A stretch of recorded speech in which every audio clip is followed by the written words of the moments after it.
अस्सलाम वालेकुम, आप देख रहे हैं द ब्लाइंड साइड और मैं हूं नीलम असलम। तमाम अमेरिकन को कॉन्ग्रेचुलेशंस, बहुत बहुत मुबारक हो आपको। नई तारीख रकम हो गई है। जो बाइडन जो है वो सदर मुंतखब हो गए हैं फाइनली। जो आप लोगों का इंतज़ार था वो ख़त्म हो गया है। लोगों ने अपने आप को बड़ी मुश्किल से रोका हुआ था सेलिब्रेशंस के लिए, वो अब कर सकते हैं डेमोक्रेट्स। मैं आपको बताती हूँ कि इतनी जो तारीख रकम हुई है, लोगों ने इतने ढेर वोट्स जो बाइडन को क्यों दिए हैं और एक नई हिस्ट्री कैसे बनी है, इसके पीछे राज क्या है, ये मैं आप लोगों को बताती हूँ, आपसे शेयर करती हूँ, जो कि मैंने अभी तक शेयर नहीं किया था, जो शायद आपको बहुत कम लोग बताएंगे। लेकिन सच और हकीकत यही है कि अमेरिका में जॉर्ज फ्लॉयड के बाद, उनकी हलाकत के बाद, जो उनके आखिरी अल्फाज थे कि मुझे सांस नहीं आ रही, जो वो पुलिस ऑफिशल्स को कह रहे थे, ये वो नारा था जिसने अमेरिका का पूरा कॉन्सेप्ट बदल दिया। कि जहाँ पे हर सदर दोबारा री इलेक्ट हो जाता था और दोबारा उसको मौका मिलता था, वहाँ पर एक नई तारीख रकम होती है कि जो बाइडन सदर मुंतखब होते हैं, वहाँ पर ये तारीख रकम होती है कि उनको तारीख में किसी भी अमेरिकी सदर से ज़्यादा वोट्स पड़ते हैं। ये कैसे तारीख रकम हुई? अमेरिका डिवाइड हुआ। अगर देखा जाए, डोनाल्ड ट्रंप को इस बार उनकी पिछली टर्म से ज़्यादा वोट्स पड़े हैं, लेकिन हमने ये भी देखा कि आधे से ज़्यादा जो यूएस है उसने जो बाइडन को वोट दिया। जो बाइडन को वोट क्यों दिया? क्योंकि अक्सर लोग जब भी अमेरिका की बात होती है, तो वो जब डोनाल्ड ट्रंप के बारे में बात करते थे, तो वो कहते थे अमेरिका के तो लोग भी ऐसे ही हैं, वो ब्लंट से हैं, थोड़ा सा डिसेंसी की कमी है, उतने एलिगेंट नहीं हैं। लेकिन अब आप इस रिजल्ट से आपको पता चलेगा कि अभी आधे से ज़्यादा अमेरिका जो है उसमें जान बाकी है, डिसेंसी बाकी है और इंसानियत बाकी है। और जो सुप्रेस थी वहाँ पे कम्युनिटीज़, उनको फाइनली अब सांस लेने का मौका मिलेगा। क्योंकि उनका नारा यही था कि जिस तरह से जॉर्ज फ्लॉयड को सांस नहीं आ रहा था, इसी तरह से उन कम्युनिटीज़ को जिनको सप्रेस किया गया था उनको सांस नहीं आ रहा था। इसी तरह से वो अमेरिकन्स जो कि सिविलाइज थे, जो कि एजुकेटेड थे, जो कि सही और गलत का फ़र्क समझते थे, जो कि बदतमीज़ी को बिल्कुल डिसरिगार्ड करते थे, और डोनाल्ड ट्रंप जैसे प्रेसिडेंट उनका बन गया था, वो इस चीज़ को डाइजेस्ट नहीं कर पा रहे थे। इसी वजह से वो लोग अपने घरों से बाहर निकले, और जो अपने घरों से बाहर नहीं निकले उन्होंने भी वोट कास्ट किया, इस चीज़ को अपनी अखलाकी जिम्मेदारी समझा। यहाँ डिफरेंस क्रिएट होता है कि अमेरिका में जो एक तनाव की सूरत हाल थी, जो लोगों में एक बेचैनी बढ़ती जा रही थी, लोग उनको, पूरी दुनिया के लोग अमेरिकन्स का मजाक उड़ाते थे कि आप लोगों का तो प्रेसिडेंट ही ऐसा है कि जिसको बात करने की तमीज़ नहीं है, जो इतना बदतमीज़ है, जो इतना रूड है।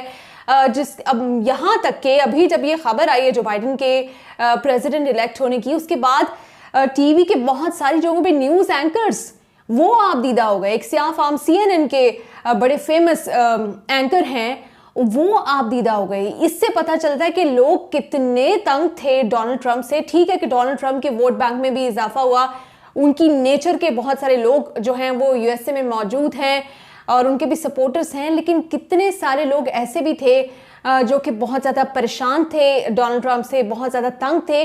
बेसिकली डेमोक्रेट्स को वोट नहीं दिया, बेसिकली एंटी ट्रंप जो वोट था उसने डिफरेंस क्रिएट किया। इसी वजह से वो स्टेट्स जिसमें, अगर एरिज़ोना की बात की जाए, डेमोक्रेट्स को पिछले 26 साल से डेमोक्रेट्स नहीं विन कर पा रहे थे। इसी तरह से जॉर्जिया की अगर बात की जाए, जॉर्जिया में अभी रिकाउंटिंग हो रही है, लेकिन अगर देखा जाए 92 के बाद जॉर्जिया डेमोक्रेट्स नहीं जीत पाए थे। उन स्टेट्स में भी डेमोक्रेट्स को अगर फतह मिली है, जो बाइडन को ठीक है क्रेडिट दिया जा सकता है, लेकिन जो बाइडन से ज़्यादा जो एंटी ट्रंप वोट है, जिस तरह से अमेरिका के लोग ट्रंप से तंग आकर उन्होंने ट्रंप को निकाला है, ये उन लोगों के वोट्स हैं जिन्होंने डिफरेंस क्रिएट किया है। और इससे हमें सीखने को मिलता है कि अगर आप वाकई किसी से तंग हैं और अगर आप समझते हैं कि ये करप्ट हैं या ये चोर हैं या ये डाकू हैं या ये सही तरह से मुल्क को रिप्रेजेंट नहीं कर पाए, तो आपने अपने वोट से अपनी जो फ्यूचर है उसको बदलना है। अपने वोट से अपने मुल्क की किस्मत को, अपने मुल्क के फ्यूचर को, अपने आने वाली नस्लों के फ्यूचर को बदलना, ना कि आपने जाके सड़कों पे लड़ाइयाँ करें, एक दूसरे को मार दें, जलसे करें। कहीं जाने की ज़रूरत नहीं है। सिर्फ जब आपको वोट डालने का, वोट कास्ट करने का मौका मिले, वहाँ जाकर आप सही इंसान को वोट कास्ट करें, जिसको आप समझते हैं कि वो आपकी फ्यूचर जनरेशन्स के लिए कुछ रोल प्ले कर सकता है, उसको करेंगे तो फिर डिफरेंस खुद ही क्रिएट हो जाएगा।